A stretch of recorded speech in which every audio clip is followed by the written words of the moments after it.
1 year Bible reading plan, 1 साल का Bible reading plan. लूका रचित सुसमाचार 11 अध्याय 14 वचन से 36 वचन, ल्यूक 11 चैप्टर 14 to 36 वर्स, जजेस 3 to 4 चैप्टर।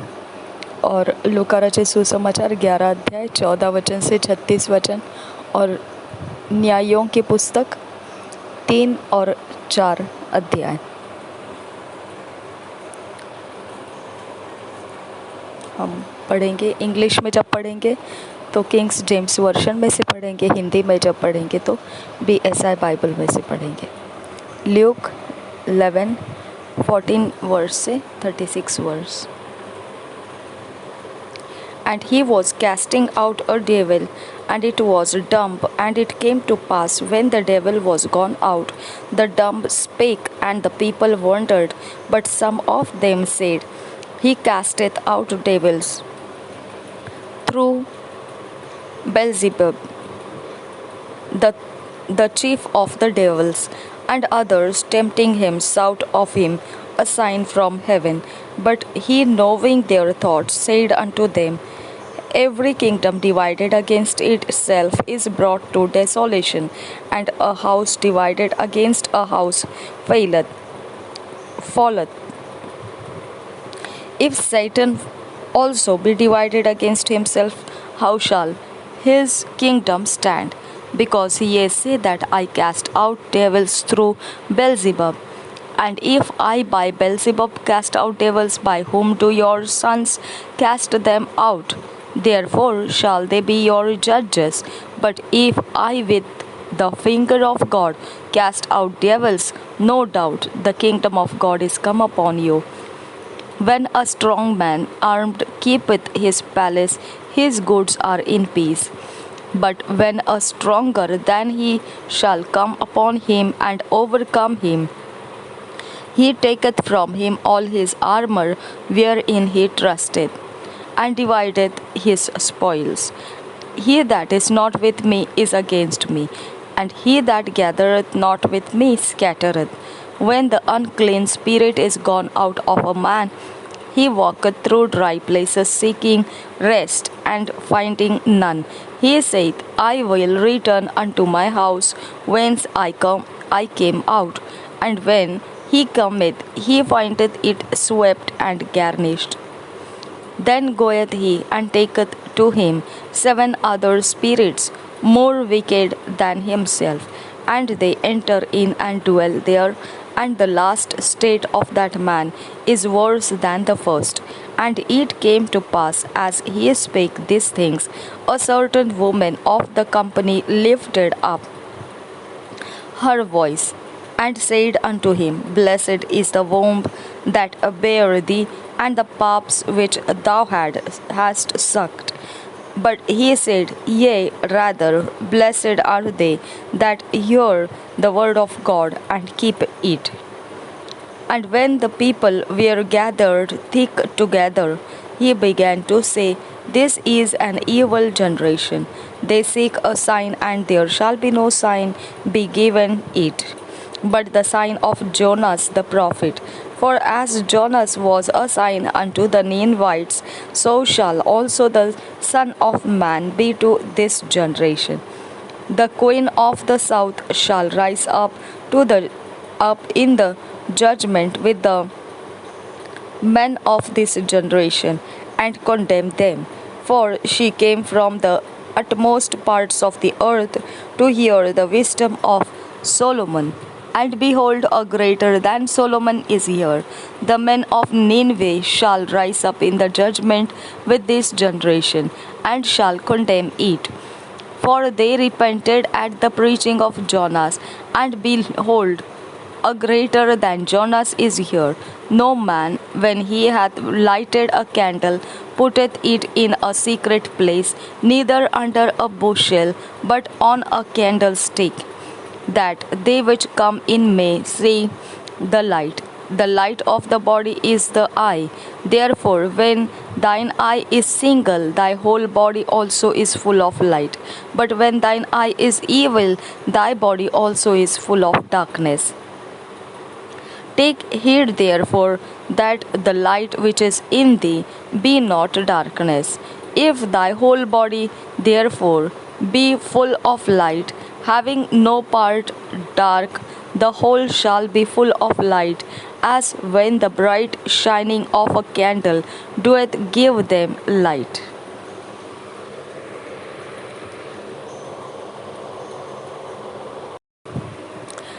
लूका रचित सुसमाचार 11 अध्याय 14 वचन से 36 वचन तक। यीशु और बालजबूल। फिर उसने एक गूंगी दुष्ट आत्मा को निकाला, जो जब दुष्ट आत्मा निकल गई तो गूंगा बोलने लगा, और लोगों को अचंभा हुआ। परंतु उनमें से कुछ ने कहा, यह तो बालजबूल नामक दुष्ट आत्माओं के प्रधान की सहायता से दुष्ट आत्माओं को निकालता है। औरों ने उसकी परीक्षा करने के लिए उससे आकाश का एक चिन्ह मांगा, परंतु उसने उनके मन की बातें जानकर उनसे कहा, जिस जिस राज्य में फूट होती है वह राज्य उजड़ जाता है, और जिस घर में फूट होती है वह नष्ट हो जाता है। यदि शैतान अपना ही विरोधी हो जाए तो उसका राज्य कैसे बना रहेगा? क्योंकि तुम मेरे विषय में तो कहते हो कि यह शैतान की सहायता से दुष्ट आत्मा निकालता है। भला यदि मैं शैतान की सहायता से दुष्ट आत्माओं को निकालता हूँ, तो तुम्हारी संतान किसकी सहायता से निकालते हैं? इसलिए वे ही तुम्हारा न्याय चुकाएंगे। परंतु यदि मैं परमेश्वर की सामर्थ्य से दुष्ट आत्माओं को निकालता हूँ, तो परमेश्वर का राज्य तुम्हारे पास आ पहुंचा है।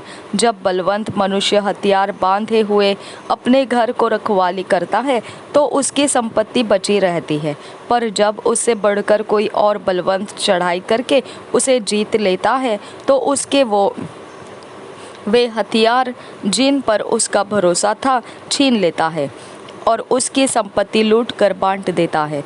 जो मेरे साथ नहीं वह मेरे विरोध में है, और जो मेरे साथ नहीं बटोरता वह बिखेरता है। अधूरे सुधार से विपत्ति। जब अशुद्ध आत्मा मनुष्य में से निकल जाती है तो सूखी जगहों में विश्राम ढूंढती फिरती है, और जब नहीं पाती तो कहती है, मैं अपने उसी घर में जहाँ से निकली थी लौट जाऊंगी, और आकर उसे झाड़ा बुहारा और सजाया पाती है। तब वह जाकर अपने से बुरी 7 और आत्माओं को अपने साथ ले आती है, और वे उसमें बैठकर वास करती है, और उस मनुष्य को पिछली दशा पहले से भी बुरी हो जाती है। जब वह ये बातें कह ही रहा था तो भीड़ में से किसी स्त्री ने ऊंचे शब्द से कहा, धन्य है वह गर्भ जिसमें तू रहा और वे स्तन जो तूने चूसे। उसने कहा, हाँ, परंतु धन्य वे है जो परमेश्वर का वचन सुनते और मानते हैं। स्वर्गीय चिन्ह की मांग। 29 वचन से आगे। जब बड़ी भीड़ इकट्ठी होती जाती थी तो वह कहने लगा, इस युग के लोग बुरे हैं, वे चिन्ह ढूंढते हैं, पर योना के चिन्ह को छोड़ कोई और चिन्ह उन्हें न दिया जाएगा। जैसा योना निनवे के लोगों के लिए चिन्ह ठहरा, वैसा ही मनुष्य का पुत्र भी इस युग के लोगों के लिए ठहरेगा। दक्षिण की रानी न्याय के दिन उस समय के मनुष्यों के साथ उठकर उन्हें दोषी ठहराएगी, क्योंकि वह सुलैमान के ज्ञान सुनने को पृथ्वी के छोर से आई, और देखो यहाँ वह है जो सुलैमान से भी बड़ा है। निनवे के लोग न्याय के दिन इस समय के लोगों के साथ खड़े होकर उन्हें दोषी ठहराएंगे, क्योंकि उन्होंने योना का प्रचार सुनकर मन फिराया, और देखो यहाँ वह है जो योना से भी बड़ा है। शरीर का दिया। 33 वचन से। कोई मनुष्य दिया जला के तलघर में या पैमाने के नीचे नहीं रखता, परंतु दीवट पर रखता है कि भीतर आने वाले उजियाला पाए। तेरे शरीर का दिया तेरी आँख है, इसलिए जब तेरी आँख निर्मल है तो तेरा सारा शरीर भी उजियाला है, परंतु जब वह बुरी है तो तेरा शरीर भी अंधेरा है। इसलिए चौकस रहना कि जो उजियाला तुझ में है वह अंधेरा न हो जाए। इसलिए यदि तेरा सारा शरीर उजियाला हो और उसका कोई भाग अंधेरा न रहे, तो सब का सब ऐसा उजियाला होगा जैसा उस समय होता है जब दिया अपनी चमक से तुझे उजाला देता है। जजेस चैप्टर 3 और 4 किंग्स जेम्स वर्शन से पढ़ेंगे 3 and 4. 3 Chapter 3 Introduction. Nations left to prove Israel, by communion with whom the Israelites commit idolatry. Othniel delivers Israel from Chushan-Rishathaim. Ehud and Eglon, Shamgar from the Philistines. First verse. And now these are the nations which the Lord left to prove Israel by them, even as many of Israel had not known all the wars of Canaan, only that the generations of the children of Israel might know, to teach them war at the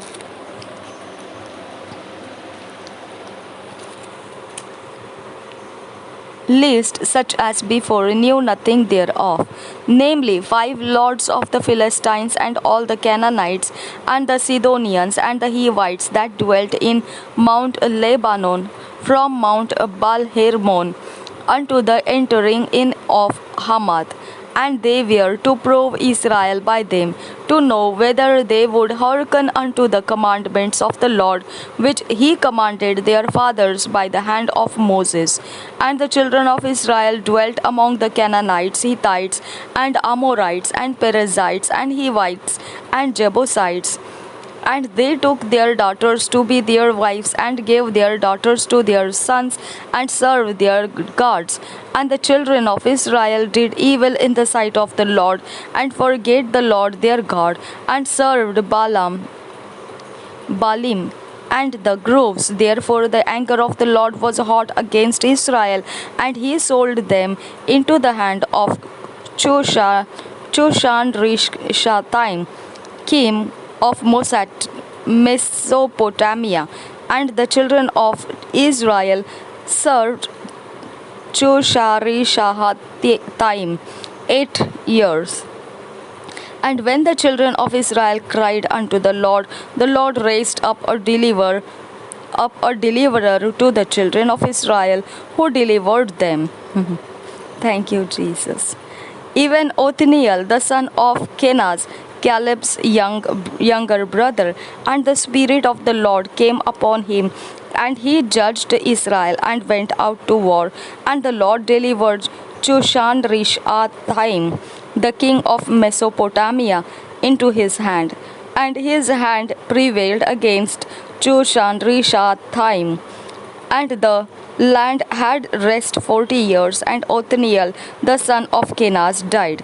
And the children of Israel did evil again in the sight of the Lord, and the Lord strengthened Eglon, the king of Moab, against Israel, because they had done evil in the sight of the Lord. And he gathered unto him the children of Ammon and Amalek, and went and smote Israel, and possessed the city of palm trees. So the children of Israel served Eglon, the king of Moab, 18 years. But when the children of Israel cried unto the Lord raised them up a deliverer, Ehud, the son of Gera, a Benjamite, a man left-handed. And by him the children of Israel sent a present unto Eglon, the king of Moab. But Ehud made him a dagger which had 2 edges of a cubit length, and he did gird it under his raiment upon his right thigh. And he brought the present unto Eglon, king of Moab, and Eglon was a very fat man. And when he had made an end to offer the present, he sent away the people that bare the present. But he himself turned again from the quarries and that were by Gilgal, and said, I have a secret errand unto thee, O king, who said, Keep silence. And all that stood by him went out from him. And Ehud came unto him, and he was sitting in a summer parlor, which he had for himself alone. And Ehud said, I have a message from God unto thee. And he arose out of his seat, and Ehud put forth his left hand, and took the dagger dagger from his right thigh and thrust it into his belly. And the haft also went in after the blade, and the fat closed upon the blade, so that he could not draw the dagger out of his belly, and the dirt came out. Then Ehud went forth through the porch and shut the doors of the parlor upon him and locked them. When he was gone out, his servants came, and when they saw that, behold, the doors of the parlor were locked, they said, Surely he covereth his feet in his summer chamber. And they tarried till they were ashamed. And behold, behold, he opened not the door of the parlor. Therefore they took a key and opened them. And behold, their Lord was fallen down dead on the earth. And Ehud escaped while they tarried, and passed beyond the quarries, and escaped unto Seirath.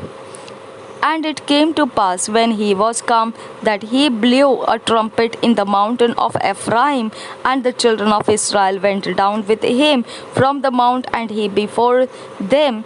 And he said unto them, Follow after me, for the Lord hath delivered your enemies, the Moabites, into your hand. And they went down after him, and took the fords of Jordan toward Moab, and suffered not a man to pass over. And they slew of Moab at that time about 10,000 men, all lusty and all men of valor. And there escaped not a man. So Moab was subdued that day under the hand of Israel, and the land had rest 80 years.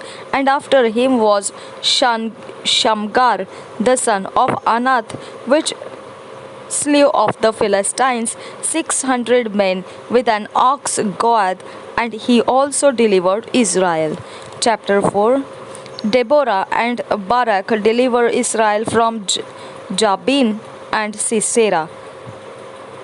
Jael killeth Sisera, Jabin subdued.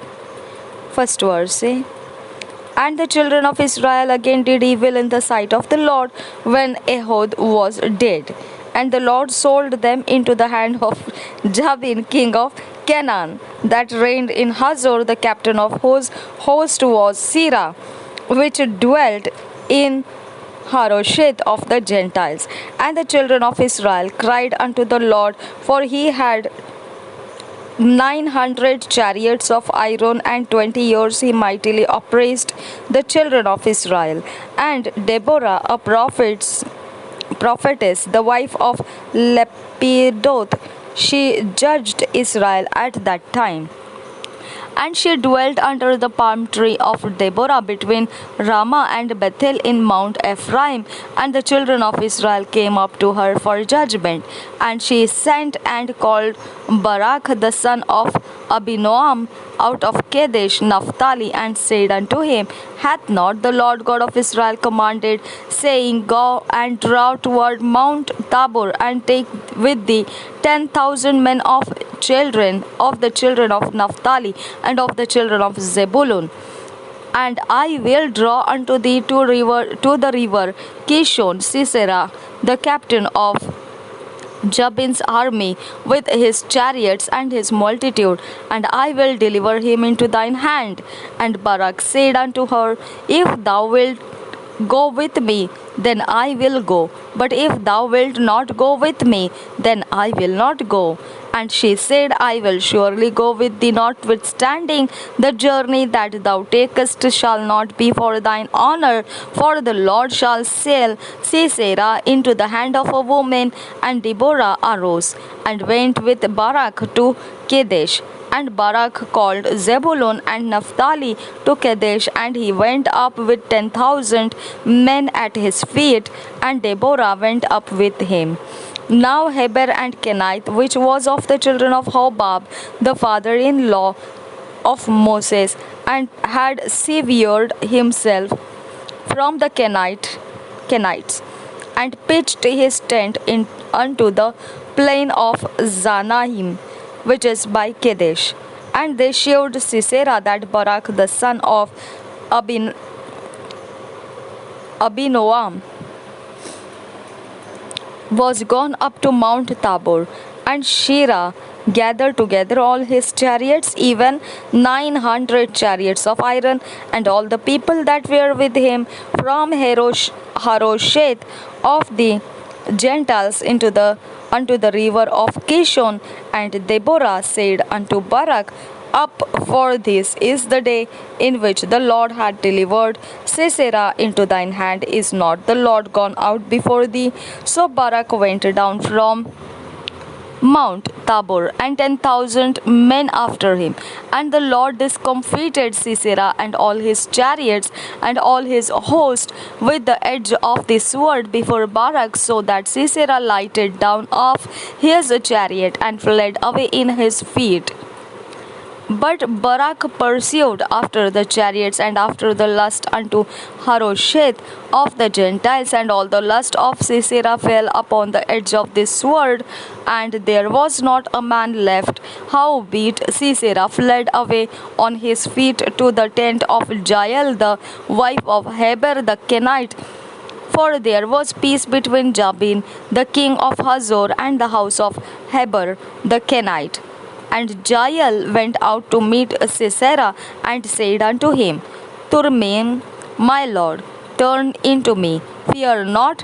And when he had turned in unto her into the tent, she covered him with a mantle. And he said unto her, Give me, I pray thee, a little water to drink, for I am thirsty. And she opened a bottle of milk, and gave him drink, and covered him. Again he said unto her, Stand in the door of the tent, and it shall be, when any man doeth come and inquire of thee, and say, Is there any man there here? That thou shalt say, No. Then Jael, Heber's wife, took a nail of the tent, and took an hammer in her hand, and went softly unto him, and smote the nail into his temples, and fastened it into the ground for he was fast asleep and weary. So he died. And behold, as Barak pursued Sisera, Jael came out to meet him, and said unto him, Come, and I will shew thee the man whom thou seekest. And when he came into her tent, behold, Sisera lay dead, and the nail was in his temples. So God subdued on that day Jabin the king of Canaan before the children of Israel. And the hand of the children of Israel prospered and prevailed against Jabin the king of Canaan, until they had destroyed Jabin king of Canaan.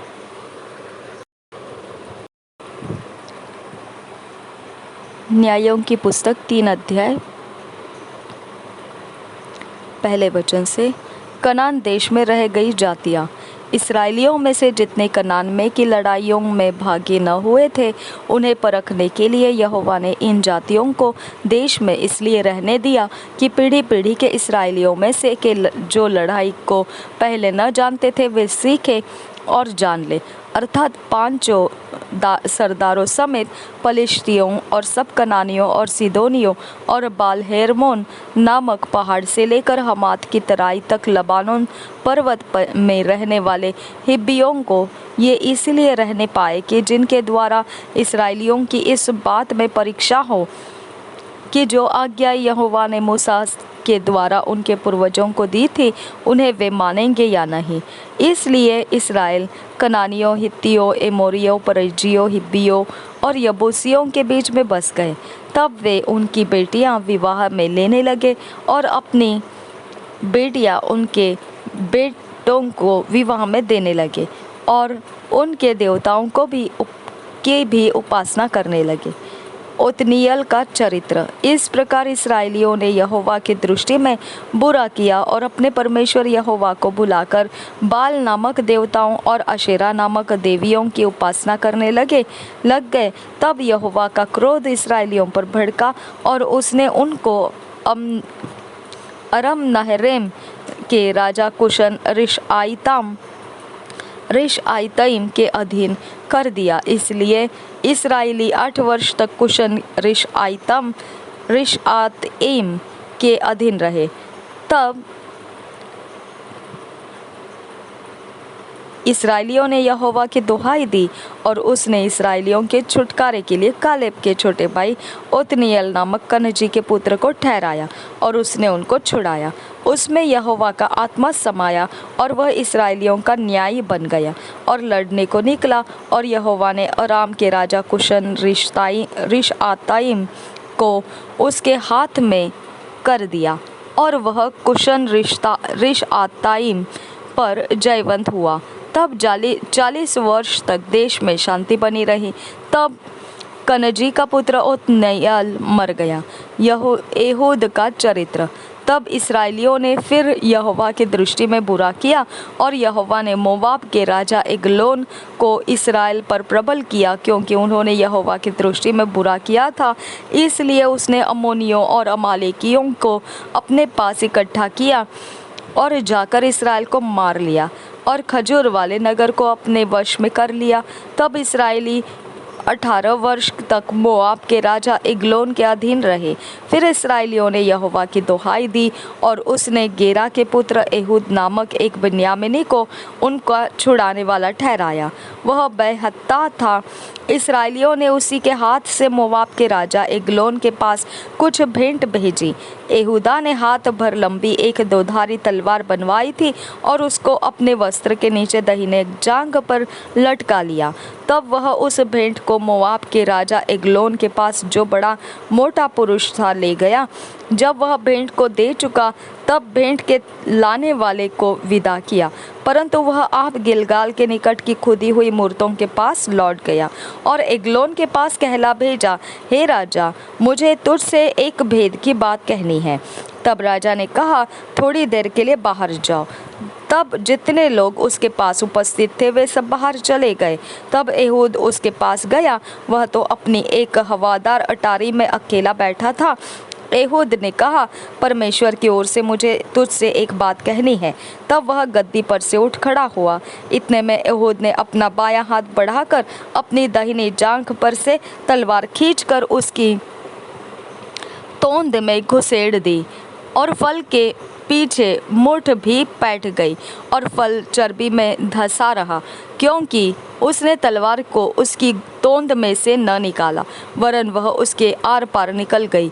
तब Ehud छज्जे से निकलकर बाहर गया और अटारी के किवाड़ खींचकर उसको बंद करके ताला लगा दिया। उसके निकल कर जाते ही राजा के दास आए तो क्या देखते हैं कि अटारी के किवाड़ों के ताला लगा है। इस कारण वे बोले, निश्चय वह हवादार कोठरी में लघु शंका करता होगा। वे बाट जोते थक गए। तब यह देखकर कि वह अटारी के किवाड़ नहीं खोलता, उन्होंने कुंजी लेकर किवाड़ खोले तो क्या देखा कि उनका स्वामी भूमि पर मरा पड़ा है। जब तक वे सोच विचार कर ही रहे थे तब तक एहूद भाग निकला और खुदी हुई मूर्तों को परली ओर होकर सेयरे में जाकर शरण ली। वहां पहुंचकर उसने एप्रैम के पहाड़ी देश में नरसिंगा फूका। तब इस्राएली उसके संग होकर पहाड़ी देश से उसके पीछे पीछे नीचे गए और उसने उनसे कहा, मेरे पीछे पीछे चले आओ, क्योंकि यहोवा ने तुम्हारे मोआबी शत्रुओं को तुम्हारे हाथ में कर दिया है। तब उन्होंने उसके पीछे पीछे जाके यरदन के घाटों को जो मोआब देश की ओर है ले लिया और किसी को उतरने न दिया। उस समय उन्होंने कोई 10,000 मोआबियों को मार डाला। वे सबके सब हष्टपुष्ट और शूरवीर थे, परंतु उनमें से एक भी न बचा। इस प्रकार उस समय मोआब इस्राएल के हाथ के तले दब गया। तब 80 वर्ष तक देश में शांति बनी रही। शमगर का चरित्र 31 वचन से आगे। उसके बाद अनात का पुत्र शमगर हुआ। उसने 600 पलिश्ती पुरुषों को बैल के पैने से मार डाला। इस कारण वह भी इस्राएल का छुड़ाने वाला हुआ। चौथा अध्याय, दबोरा और बराक का चरित्र। पहले वचन से। जब एहूद मर गया तब इस्राएलियों ने फिर यहोवा की दृष्टि में बुरा किया, इसलिए यहोवा ने उनको हसोर में विराजने वाले कनान के राजा याबीन के अधीन कर दिया, जिसका सेनापति सीसरा था। जो अन्य जातियों के हेरोशेत का निवासी था। तब इस्राएलियों ने यहोवा की दोहाई दी, क्योंकि सीसरा के पास लोहे के 900 रथ थे और वह इस्राएलियों पर 20 वर्ष तक बड़ा अंधेर करता रहा। उस समय लप्पीदोद की स्त्री दबोरा, जो नबिया थी, इस्राएलियों का न्याय करती थी। वह एप्रैम के पहाड़ी देश में रामा और बेतेल के बीच में दबोरा के खजूर के तले बैठा करती थी और इस्राएली उसके पास न्याय के लिए आया करते थे। उसने अबीनोआम के पुत्र बराक को कदेश नप्ताली में से बुलाकर कहा, क्या इस्राएल के परमेश्वर यहोवा ने यह आज्ञा नहीं दी कि तू जाकर ताबोर पहाड़ पर चढ़ और नप्तालियों और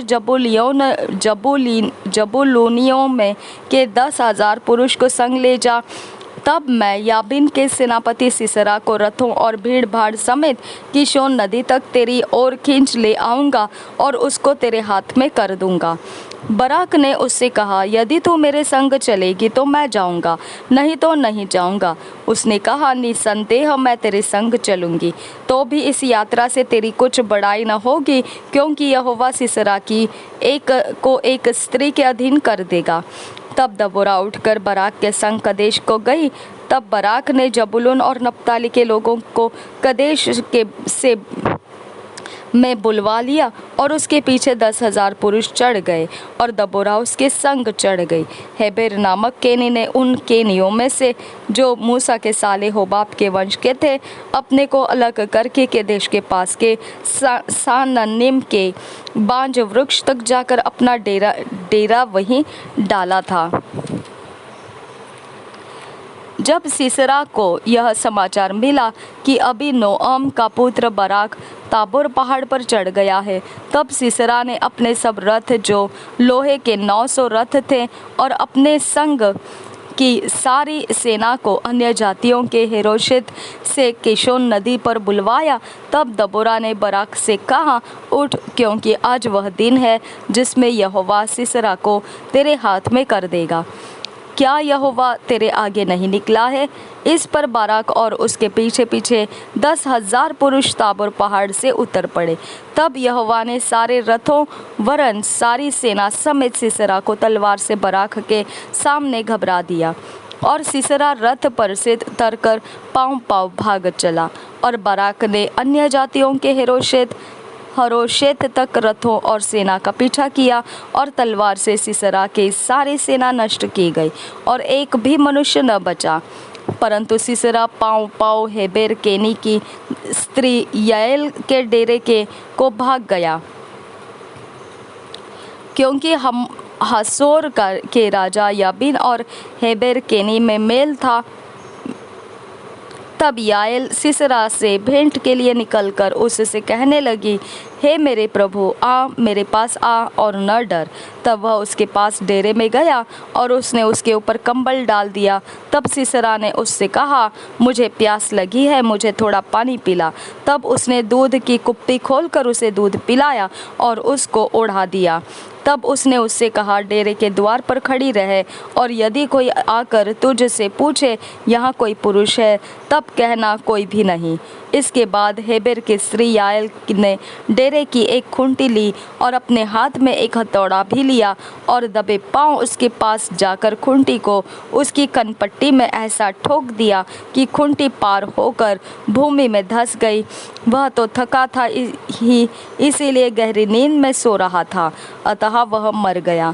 जब बराक सीसरा का पीछा करता हुआ आया, तब याएल उससे भेंट करने के लिए निकली और कहा, इधर आ, जिसका तू खोजी है उसको मैं तुझे दिखाऊंगी। तब उसने उसके साथ जाकर देखा कि सीसरा मरा पड़ा है और वह खूंटी उसकी कनपट्टी में गड़ी है। इस प्रकार परमेश्वर ने उस दिन कनान के राजा याबीन को इसराइलियों के सामने नीचा दिखाया, और इसराइली कनान के राजा याबीन पर प्रबल होते गए, यहाँ तक कि उन्होंने कनान के राजा याबीन को नष्ट कर डाला। 2 years Bible reading plan, Matthew 27 chapter 55 verse से 66 वर्स तक, और लेविटिकस 7 चैप्टर। 2 साल का बाइबल रीडिंग प्लान, मत्ती रचित सुसमाचार 27 अध्याय 55 वचन से 66 वचन तक और लाइव्य व्यवस्था 7 अध्याय। हमने अपने व्यक्तिगत समय में यह बाइबल के अध्ययन को करना है, और जब हम ऐसा कर रहे हैं तो उसमें हमने मनन करना है, और जो वचन परमेश्वर हमारे साथ बात करेगा इन अध्यायों में से, अध्ययन में से, उन वचनों को हमने नोट्स में लिख लेना है और उसके अनुसार हमारे जीवन में वो लागू करना है। और हम उस तरह से जब 2 साल का बाइबल रीडिंग प्लान ख़त्म हो रहा होगा तो ये वचन के द्वारा ढले गए हम व्यक्ति होकर निखर कर आएंगे और परमेश्वर के एक बहुत ही अच्छे उपयोग का बर्तन बनेंगे। तो यह होने के लिए संभव है, परमेश्वर ने हमको अनुग्रह भी दिया है और हम इसका ज़रूर लाभ उठाना है। प्रभु यीशु मसीह हम सबके साथ बना रहे। आमीन, आमीन, आमीन।